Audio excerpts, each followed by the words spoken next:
of PitchPoint specially for Recorder31 with the Early Music Shop. Delighted to have Thomas Allery here with me today, and he's going to be helping me think a little bit about Telemann and Telemann's relationship with the recorder. Now, many of you will know who Telemann is.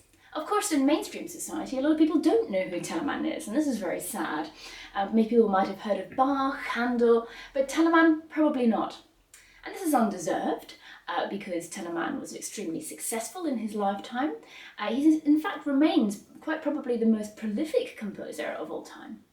And, of course, after his lifetime, and particularly during it, he was extremely profitable. He sold a great deal of music. He held some of the highest jobs in Germany. Started off in Magdeburg and ended up in Hamburg, where he was in charge of 5 churches. This is pretty incredible, Tom. It's amazing, right? Isn't it? Yeah. But yet today, we don't remember him quite so much. Yeah. Now, of course, recorder players, we do remember Telemann, and that's partly, because his music is written so well for the recorder. And I often wondered, actually, why. And when I was reading his autobiography yesterday, now, of course, Telemann actually wrote 3 autobiographies. Yeah, which is very unusual. It's unusual for that time. I mean, nowadays, writing 3 autobiographies in your lifetime is perfectly reasonable for a celebrity. But yes, it's a little unusual. So he was very aware of his own fame, actually. Yeah. Anyway, in his autobiography, he talks about which instruments he learns as a young man and then later on as well. He says, so he's talking in this part about when he was at secondary school. And he had been banned by his father from pursuing music. His father did not approve and wanted him to study law. So he was forced at secondary school to resume his musical studies secretly. And he was encouraged by his Latin teacher, actually. Amazing. So he says, then tempted once again to indulge myself in a sort of innocent disobedience by beginning to play my spinet again, trying to figure out basso continuo on my own, and writing down my own set of rules for this. I did not now forget to practice violin and flute as well. Now, flute here, of course, refers to recorder. That's early in the 18th century. That was always how it was described. The transverse flute was a separate instrument. So Telemann is playing from the start keyboard instruments, violin, and the recorder. A great start, I think. And then later on, he says, later on when he has been working at the school for a while, he's gone into the upper form. He's very proud of the fact that he's now 3rd in his year out of 150 students. And he says that he's starting to work, even in his late teens, with neighbouring musical organisations from neighbouring cities. Yeah. Specifically Hanover. And he says, the excellent instrumentalists in these cities stimulated in me the desire to improve my own ability to play these instruments.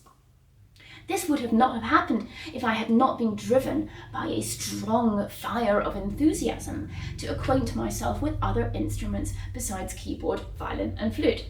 Now, I also turned to learning how to play the oboe, transverse flute, chalumeau, viola da gamba, and even the contrabass and the bass trombone. So this is very unusual. I mean, we assume that 18th century composers could play quite a few instruments, but Telemann seems to be taking this to, new levels. And this really shows in his composition, don't you think? It does, well, particularly in the actual sort of the complete output of his compositions. You see that he wrote for pretty much every instrument available.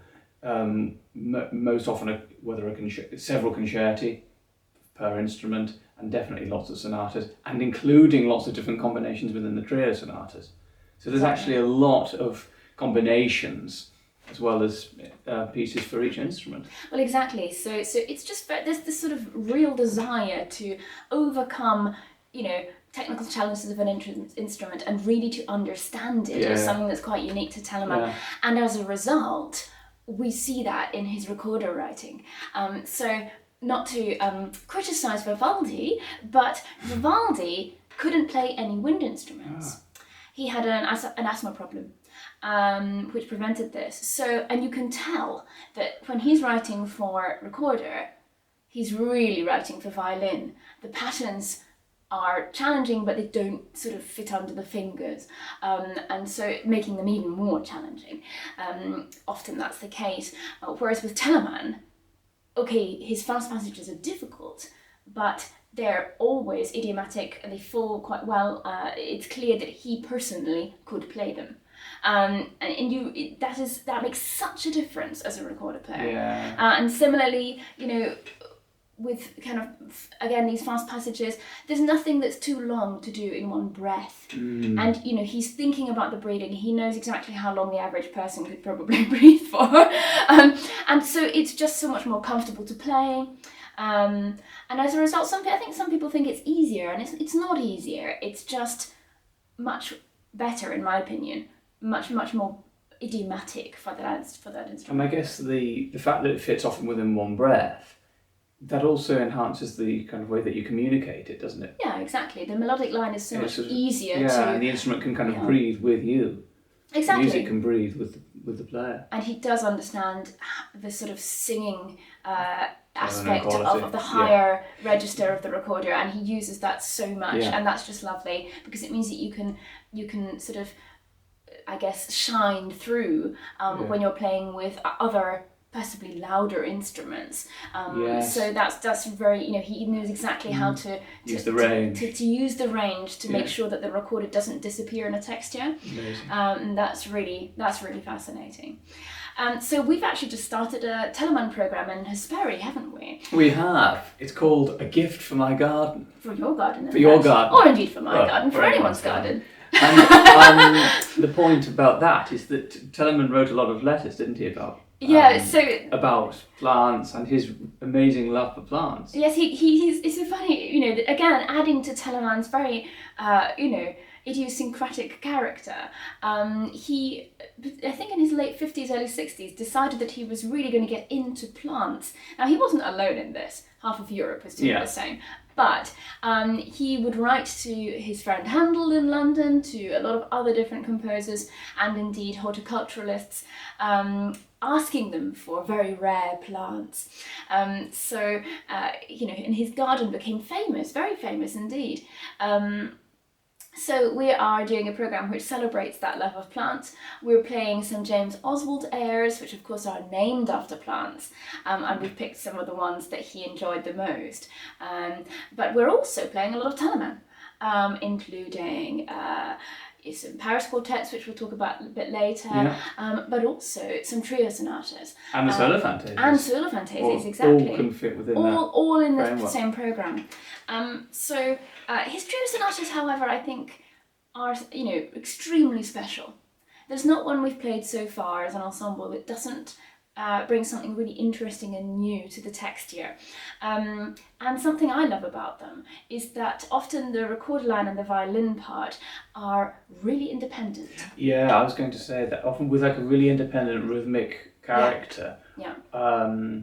Sometimes one of them is effectively sort of like a really kind of an obligato accompaniment, and actually sort of plays within the accompaniment. But then it's also not related to the bass as well. So it really is three very, very distinct layers. And you wouldn't think it worked, but then it really does, and it's just very beautiful, really pulls the ear in different directions. And Telemann knew that his trio sonatas were his strength. He wrote in his autobiography in 1718, he wrote, "People wished to persuade me that my trios were my greatest strength, because I arranged them so that one voice would have as much to do as the other." There we are. And so that's that is the case. And when, as I was saying earlier, with that, he uses the recorder so well in his trio sonatas, and you never feel like you're having to fight the other part for kind of prominence or anything. It's just really, really amazing. Yeah, so balance is not really much of an issue. Balance is never really an issue in a Telemann trio, which is so unusual. Which it can be in other trio textures. And, for the other instruments as well, Florence says that, he writes interesting cello parts. Sometimes they kind of, leap out of the texture.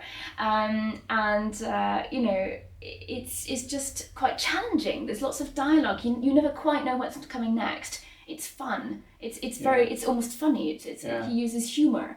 And what about the sort of slightly folky feel that you so often get in these? Because that is quite a common kind of language there. Yeah, there's a lot written about Telemann's use of sort of folk traditional melodies, etc. But again, this just sort of brings his music to life more, and it also suits the recorder quite well, of course. Yeah. The recorder having being close to folk instruments, often used as a folk instrument in history. So again, this is something that we really enjoy as recorder players.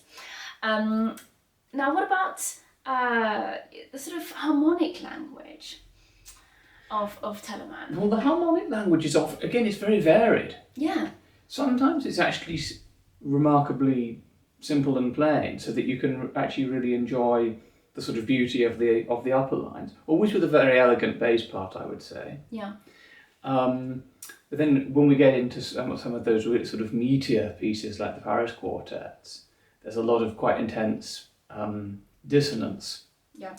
Particularly in kind of slow movements for very expressive writing.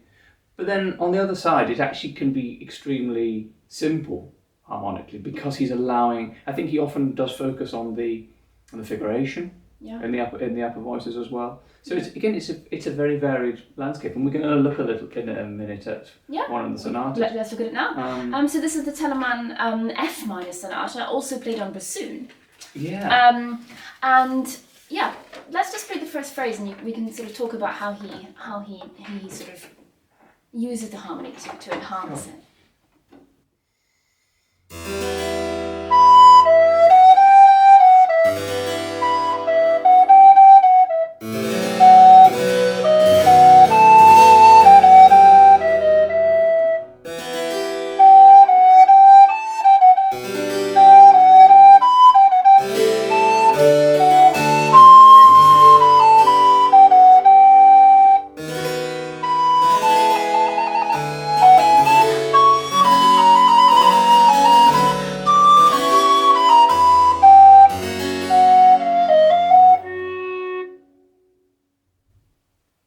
On that G major chord, we're going to head towards sort of C minor from the beginning of the F minor. Very exciting to be in F minor for a start. Indeed, with all the kind of colours and the connotations, kind of anguish that brings. So I mean, one of the most striking things about this piece to me is the rests and the bass part. Oh yes. So we've straight away got these kind of gaps in the sound, so it's quite sort of exposed. Yeah, so he's understanding that really, in order to create the drama with the recorders, sometimes it's good to have that tone by itself and then within a sort of wider harmonic texture. Now, this isn't super unusual harmony, right? But it's just the way that he's using the melody. He's using the melody and the harmony in a way that really sort of heightens that. So the opening bass part probably your most standard bass part. Then he does it in the major. And then we go into a sequence. And then finish there on the close. And that's quite standard, but then he uses a recorder part. Yeah, very unusual. As a sort of tail, at the end of the phrase. Kind of, just really tensing it up. And he dips down there. Yeah. So you've been in that high tessitura. And then the way that reminds me of kind of the type of writing that you might have in cello suites or in solo fantasias for an instrument, where it's kind of a lower voice almost, so that you're actually it's that idea of creating a second voice within one line. Yeah, and he knows how to do that at moments where the bass isn't actually active, so that you're not losing those lower notes, because otherwise that can happen, of course. Yeah, and then later on in this particular movement, we have some incredible chromatic writing in the bass. Yeah. And then later, really.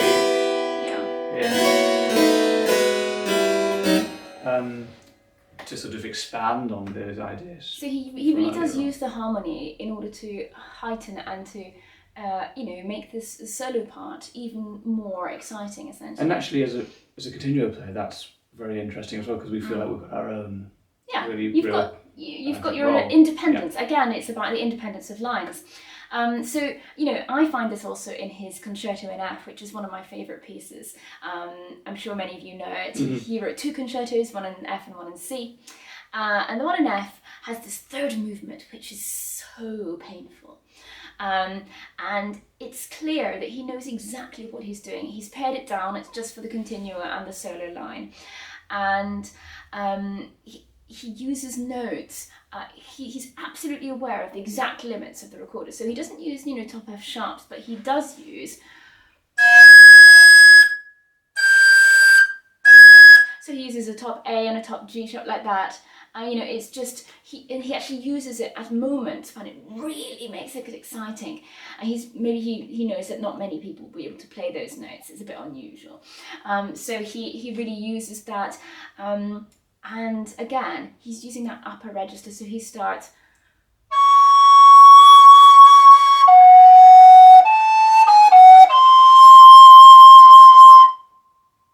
You know, that's a sudden C sharp. What a way to start a movement.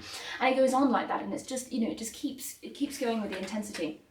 So again, fantastic pieces of writing. Now we're actually hoping to do some Telemann cantatas soon. Yeah. To explore those, because Telemann uses the recorders beautifully in some of his cantatas, and those are so rarely performed. And they are rarely performed, yeah, exactly. Yeah, very rarely, particularly in this country.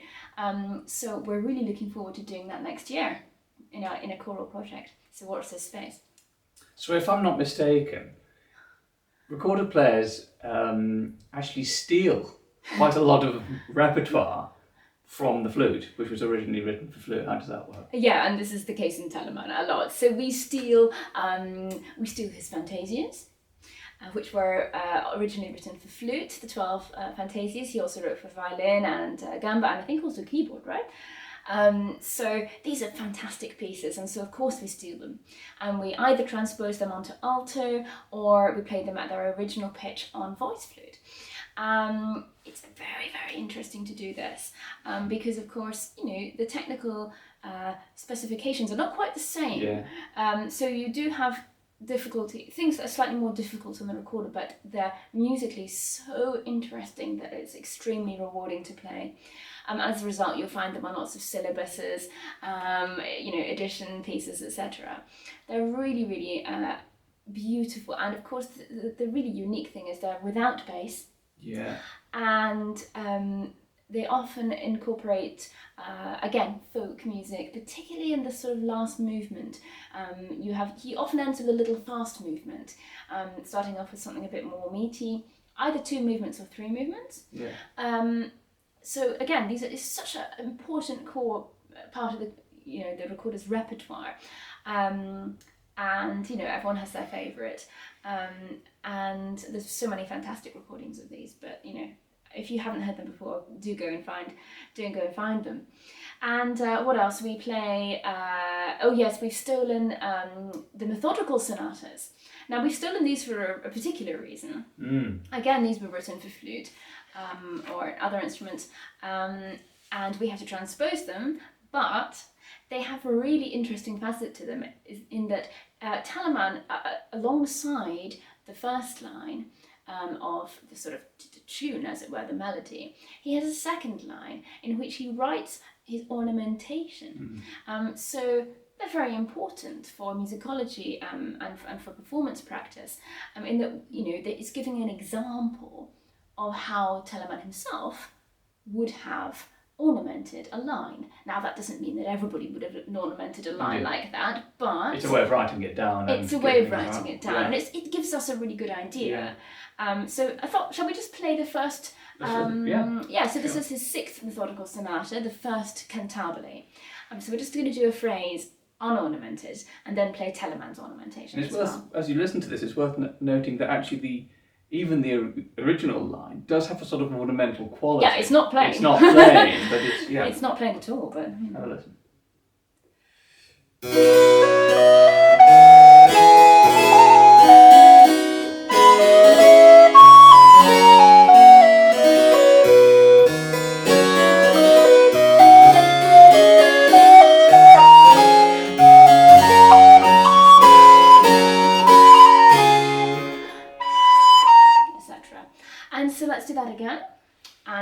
time this is his exact ornamentation.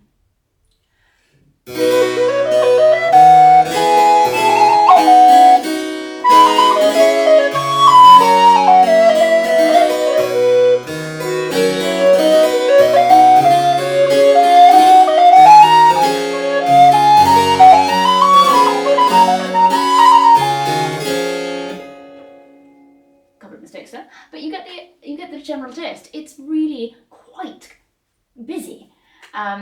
So whether he would have done that the whole time, or whether he's just given an example of how busy you can get. Yes, because it could be an example of the most extreme. Yeah. The biggest number of little decorations. Exactly, or indeed it could be typical. So in a sense, it's helpful, and in a sense, of course, it just makes us ask more questions. Yeah, I'm always interested at the beginning because it straight away goes. Yeah, it moves. Which is quite a strange way of starting a piece. You've never had the people straight away. It's into really fast. But maybe you would have done this on the repeat. This is the kind of difficulty, and it's very Germanic. This ornamentation, no big flourishes, Italian stuff.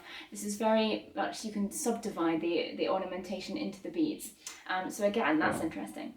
So, and then of course the other thing that we steal, and we particularly in the ensemble have stolen recently, is Paris quartets. Now the Paris quartets were written for the flute, for the transverse flute. But some of them are absolutely playable on the voice flute, and we have done so recently in our programme. We've done, I think it's the second concerto, and this has been great fun. Now, Telemann knows how good these are.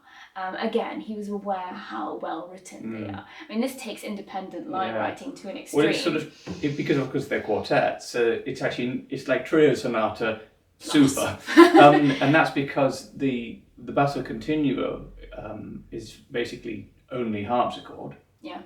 And then the cello or gamba line is its own line. So we've actually got 4 layers rather than 3, but still somehow it still feels kind of like a trio sonata feel. Yeah. But it's that bass is actually split off to have an independent lower voice. But let's say you have to practice the individual lines before you put it together, or else it sounds pretty terrible.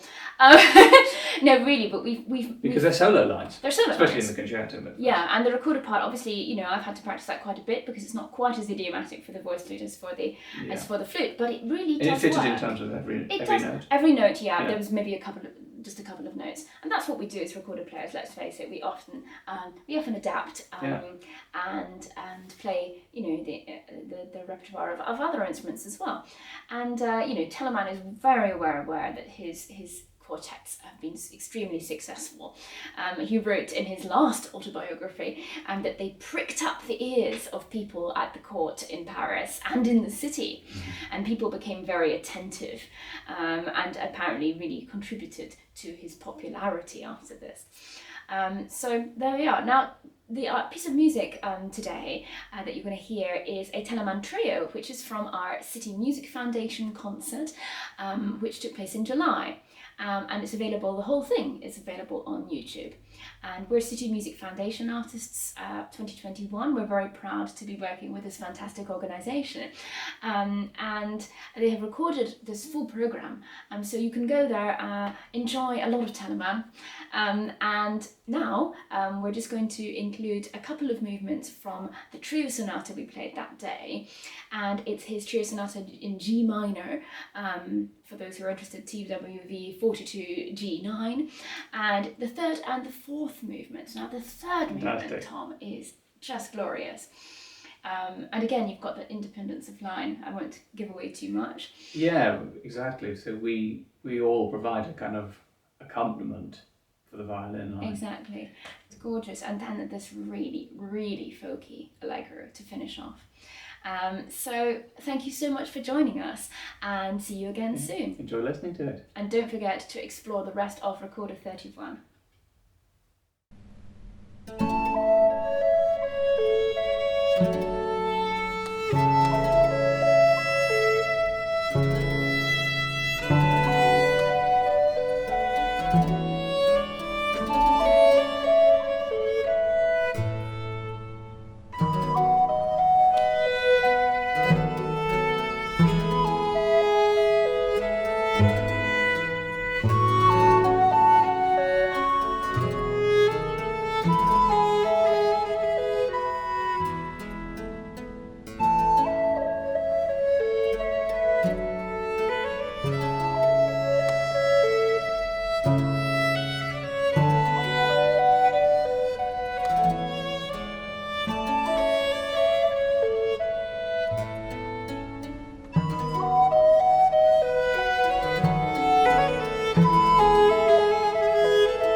Thank